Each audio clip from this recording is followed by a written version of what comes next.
Bienvenue dans Voix des pages, le podcast où les mots résonnent et où chaque histoire devient un voyage. Déjà, le 6e épisode. Comme le temps passe vite quand on le partage à travers cette belle passion qu'est la lecture. Aujourd'hui, je vous parle d'un roman qui incarne parfaitement l'idée de la lecture pour tous, une valeur que je défends. Un livre qui donne une voix à ceux qui n'en ont pas ou trop peu. Il s'agit de À tes côtés d'Élise Delaunay, publié chez JS Éditions. JS Éditions, c'est une maison indépendante qui a à cœur de valoriser la diversité et de mettre en avant des récits authentiques et inclusifs. Et c'est ce qui me touche particulièrement. C'est pour cette raison qu'ils me font confiance pour vous en parler à travers cette belle collaboration. Alors installez-vous confortablement, laissez-vous porter et découvrons ensemble cette histoire qui mérite toute notre attention.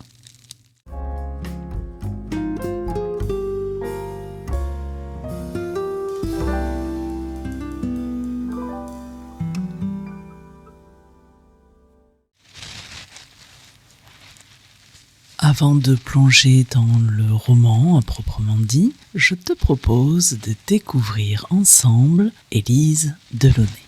Alors Élise, elle est normande et bien très tôt, elle a troqué ses cahiers d'école contre des carnets d'écriture dès son plus jeune âge, dès la primaire. Entre 2 siestes qu'elle adore, elle aime aussi gratter sa guitare, faire des balades en pleine nature et bien sûr lire. Prof d'anglais, elle écrit et milite pour un monde plus inclusif. À tes côtés est sa première romance. Mais sera-t-elle bientôt dans ta bibliothèque ? Qui sait ?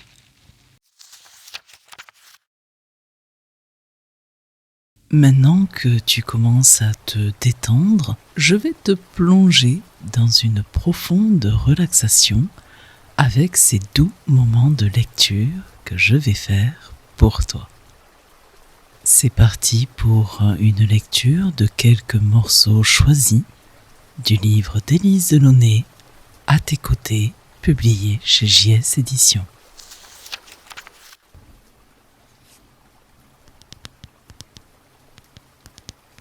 « 1942, chapitre 1.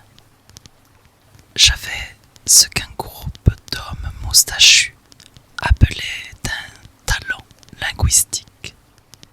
C'est pourquoi on m'avait affecté dans cette division.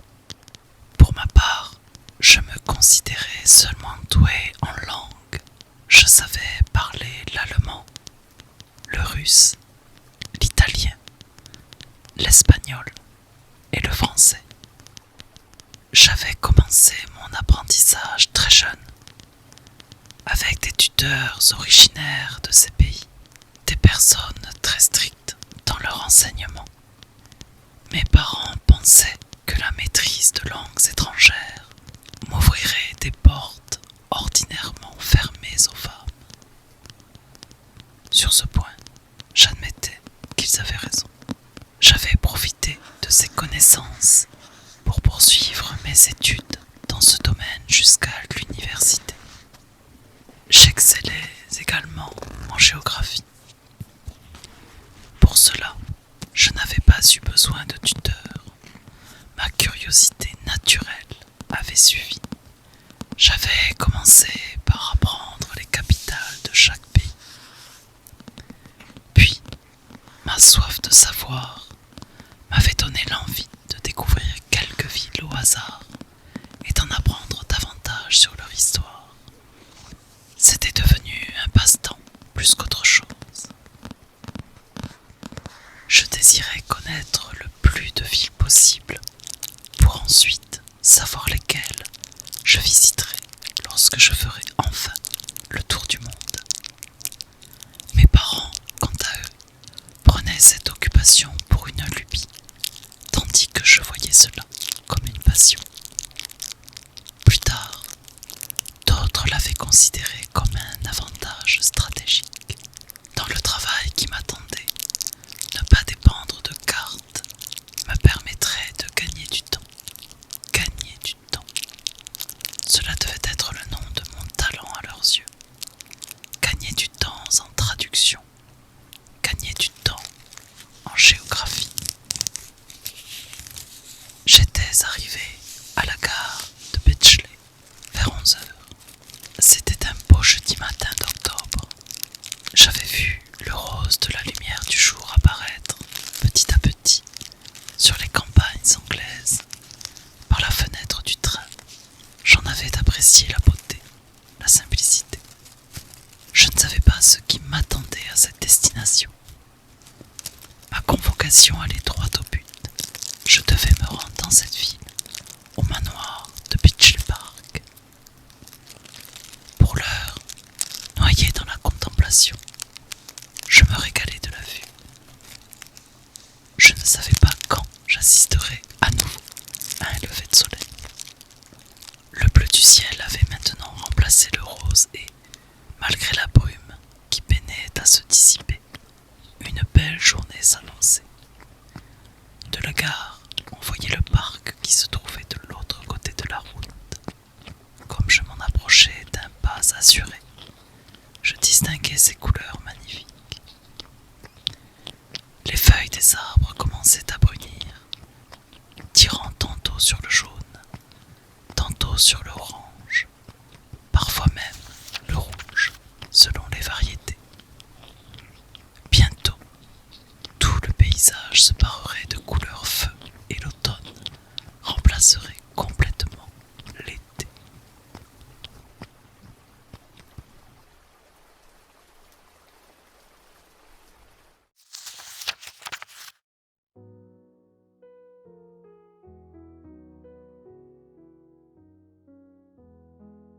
La lecture de cet extrait vous donne un premier aperçu de cette romance et de ses promesses. Dès les premières lignes, on sent immédiatement que ce roman est profondément humain et que son histoire va être sincère et délicate.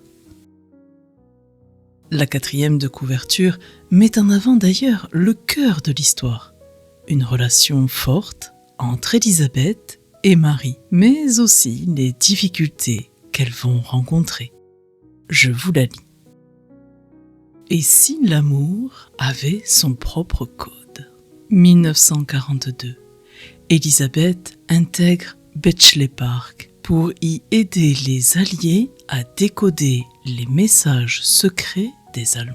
Dans son équipe, elle rencontre Marie, jeune femme brillante, dont elle tombe aussitôt sous le charme. Mais en temps de guerre, un tel amour est-il seulement possible ?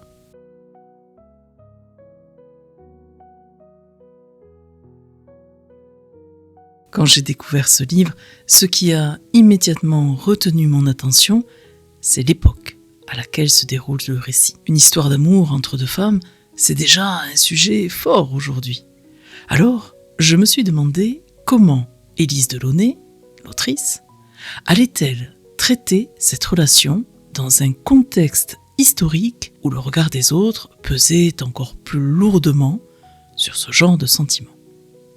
Parce que si, même à notre époque, la liberté d'aimer peut être freinée par le jugement et l'intolérance, j'imagine qu'à cette période, s'exposer au grand jour devait être encore plus compliqué, voire même dangereux. Ainsi, comment ces personnages vont-ils évoluer dans ce cadre ? Est-ce une histoire d'amour vécue dans l'ombre ou au contraire, une affirmation courageuse de soi ? Ce sont autant de questions qui m'ont traversé l'esprit avant même de commencer ma lecture, ce qui rend ce roman d'autant plus intriguant. Et justement, au-delà de cette histoire d'amour, il y a des thématiques profondes que nous allons explorer ensemble dès maintenant. Comme je vous le disais, À tes côtés aborde plusieurs thématiques profondes et essentielles qui résonnent encore aujourd'hui. Bien sûr, il y a l'histoire d'amour entre ces deux femmes au cœur du récit. Une relation à la fois sincère et fragile, portée par des émotions intenses, mais aussi par la peur d'un monde qui ne les comprend pas. Cet amour, bien que naturel et évident pour elle, se heurte à une époque et à une société où il ne peut s'exprimer librement. Et c'est là que l'on touche à une autre thématique clé du roman. Il s'agit du coming out de Marie et l'acceptation de soi. Faire son coming out, aujourd'hui encore, peut être un moment chargé d'émotions, de doutes et de craintes, mais remplacé dans un contexte historique où l'homosexualité était encore plus taboue, cela devient un véritable défi. Marie doit affronter ce qui se passe en elle, mettre des mots sur ses sentiments et surtout décider si elle est prête à les affirmer face aux autres. C'est une bataille intérieure où se mêlent peur du rejet, désir d'être pleinement soi-même et besoin de liberté. Alors bien sûr, cette quête d'identité se confronte au regard des autres et au conformisme social.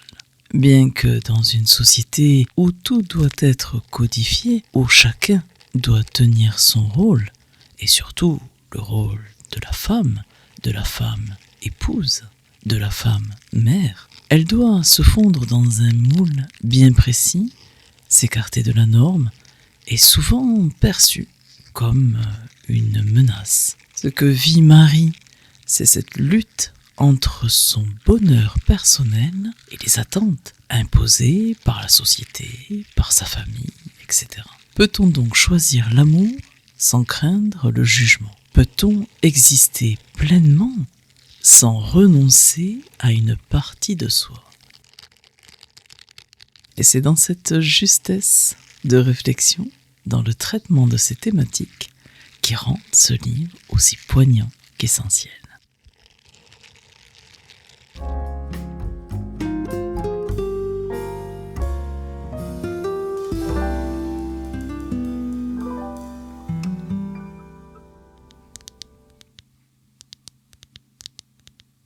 Ce qui m'a particulièrement plu dans cette romance, bien c'est avant tout sa douceur et sa justesse. Contrairement à certains livres de New Romance, où l'intensité des scènes peut parfois choquer ou paraître un petit peu trop poussée, ici, tout est dans la subtilité. L'histoire se construit avec naturel, avec une fluidité qui rend la lecture agréable et accessible à tous. J'ai aussi beaucoup aimé le choix du contexte historique. Il ne sert pas juste de décor, il apporte une vraie profondeur au récit.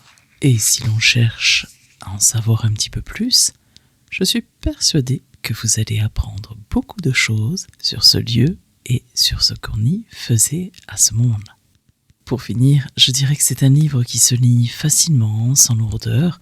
J'ai beaucoup apprécié aussi ceci. Tout est à sa place avec une écriture accessible qui permet de se laisser remporter sans effort dans la lecture. C'est un roman en somme qui nous fait du bien, qui nous raconte une histoire forte, mais sans jamais tomber dans l'excès ou le dramatique forcé. C'est une très belle lecture et j'ai pris beaucoup de plaisir à la découvrir et puis aujourd'hui à la partager avec vous. Alors maintenant, je voudrais tout savoir pour vous. Est-ce que ce type de roman vous attire? Est-ce que vous aimez les romances? Est-ce que peut-être vous avez déjà lu des livres qui explorent des thématiques similaires? Moi, j'aimerais beaucoup avoir vos retours dans les commentaires, donc n'hésitez pas à me dire ce que vous en pensez ici ou même sur mes réseaux sociaux. J'ai parlé de ce livre un petit peu partout.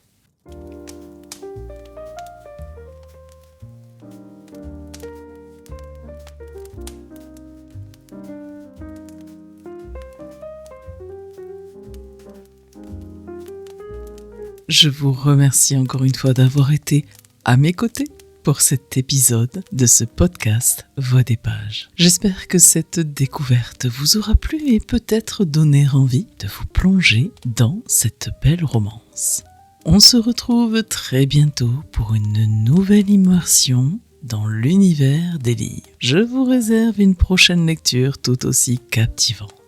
D'ici là, prenez soin de vous et surtout, prenez le temps de lire. À très vite.